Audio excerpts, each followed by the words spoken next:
ஆறாம் சங்கீதம். நெகினோத் என்னும் வாத்தியத்தில் செமினீத் என்னும் ராகத்தால் வாசிக்க ராகத் தலைவனுக்கு ஒப்புவிக்கப்பட்ட தாவீதின் சங்கீதம். கர்த்தாவே, உம்முடைய கோபத்திலே என்னை கடிந்து கொள்ளாதேயும், உம்முடைய உக்கிரத்திலே என்னை தண்டியாதேயும். என் மேல் இரக்கமாயிரும். கர்த்தாவே, நான் பெலனற்று போனேன், என்னை குணமாக்கும். கர்த்தாவே, என் எலும்புகள் நடுங்குகிறது, என் ஆத்துமா மிகவும் வியாகுலப்படுகிறது. கர்த்தாவே, எதுவரைக்கும் இறங்காதிருப்பீர்? திரும்பும் கர்த்தாவே, என் ஆத்துமாவை விடுவியும். உம்முடைய கிருபையின் நிமித்தம் என்னை ரட்சியும். மரணத்தில் உம்மை நினைவு கூர்வதில்லை, பாதாளத்தில் உம்மை துதிப்பவன் யார்? என் பெருமூச்சினால் இளைத்து போனேன்.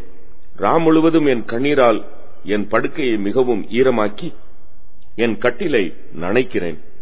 துயரத்தினால் என் கண்கள் குழிவிழுந்து போயிற்று, என் சத்துருக்கள் அனைவர் நிமித்தமும் மங்கி போயிற்று. அக்கிரமக்காரரே, நீங்கள் எல்லாரும் என்னை விட்டு அகன்று போங்கள்.